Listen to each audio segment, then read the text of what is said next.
And if I may give you an example of how I differ from every other candidate on that stage and use immigration as that issue.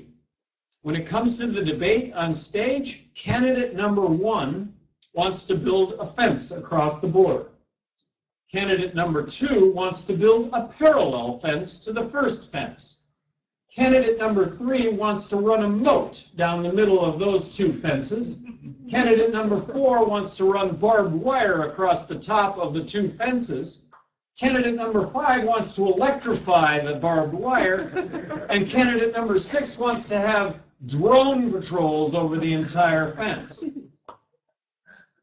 The answer is to not build a fence. Don't build a fence. It would be an incredible waste of money.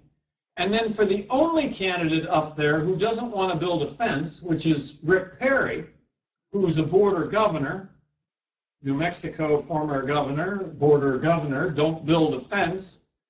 Build a fence around Washington to keep you in or out of Washington. If you decide you want to get in and out of Washington and there's a fence and you're telling me that that's going to keep you in or out, it's not. It's an incredible waste of money.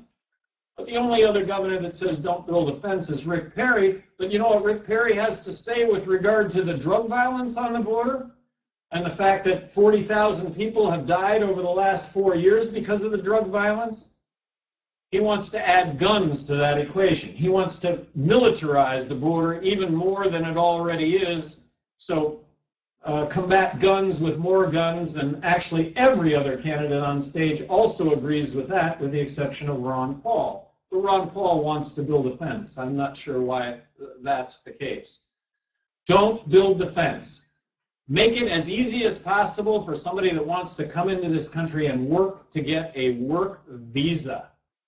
Not a green card, not citizenship, but just a work visa so that we can conduct a background check and make sure that there aren't criminals coming into the country.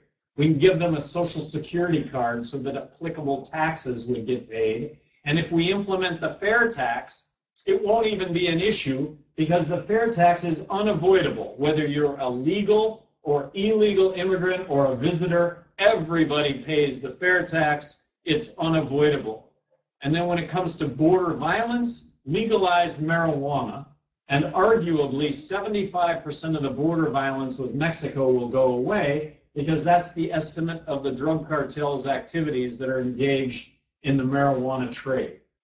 If we can't connect the dots between 40,000 deaths south of the border over the last 4 years with Prohibition and the fact that when we prohibited alcohol, disputes got played out on the streets with machine guns, got played out in the streets with guns as opposed to in the courts. Let's get these issues in the courts. Let's bring an end to border violence. Let's bring an end to the violence that exists in this country because of drug prohibition.